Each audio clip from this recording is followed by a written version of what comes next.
The May 2010 Kabul bombing occurred on May 18, 2010, in Kabul, Afghanistan. 18 people including 5 U.S. soldiers and a Canadian soldier were killed and 52 were injured when a NATO convoy was targeted by a Taliban suicide attacker. It was the deadliest attack against NATO forces in Afghanistan since September 2009, when 6 Italian soldiers were killed by a suicide bomber. 2 full colonels and 2 lieutenant colonels were killed in this attack, making it the deadliest attack against ranking officers in Afghanistan. With this attack, the total number of Americans killed in Afghanistan crossed 1,000. Background: President Hamid Karzai had recently returned from a trip to U.S. to gather support for his policy to promote peace and reconciliation in Afghanistan. A jigger was planned to discuss methods to promote peace with the tribal elders.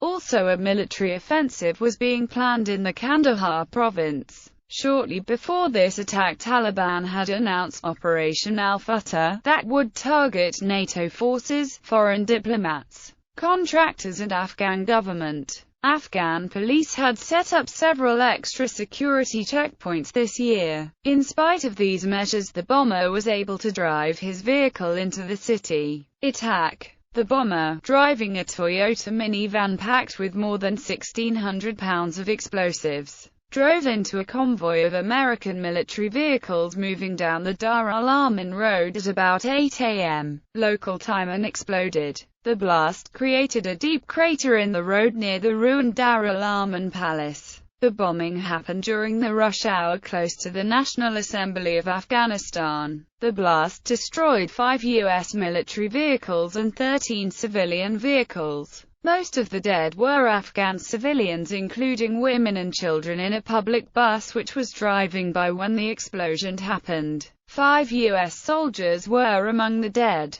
The dead Canadian soldier was identified as Colonel Jeff Parker, originally from Oakville, Ontario. He is the highest-ranked Canadian soldier killed in Afghanistan. An American colonel, 2 American lieutenant colonels and their 2 American drivers were also killed. The American officers were identified as Colonel John M. McHugh, 46, from New Jersey, and Lieutenant Colonels Paul R. Bartz, 43, of Waterloo, Wisconsin, and Thomas P. Belkofer, 44, of Perrysburg, Ohio. Responsibility: The Taliban took responsibility for the attack. They stated that they had sent a man named Nizamuddin to carry out the attack. Several analysts believed that the attack reflected Taliban opposition to the upcoming peace jigger proposed by President Hamid Karzai. According to Afghanistan's spy agency, the attack was allegedly carried out by Pakistan spy agency Inter-Services Intelligence. Saeed Ansari, a spokesman for National Directorate of Security, Afghanistan's spy agency, stated that all the explosions and terrorist attacks by these people were plotted from the other side of the border, and most of the explosives and materials used for the attacks were brought from the other side to Afghanistan, according to U.S. military intelligence. Officials Haqqani network based in Pakistan was also involved in the attack. Reactions: The attack drew strong condemnation from Anders Fogh Rasmussen, the Secretary-General of NATO.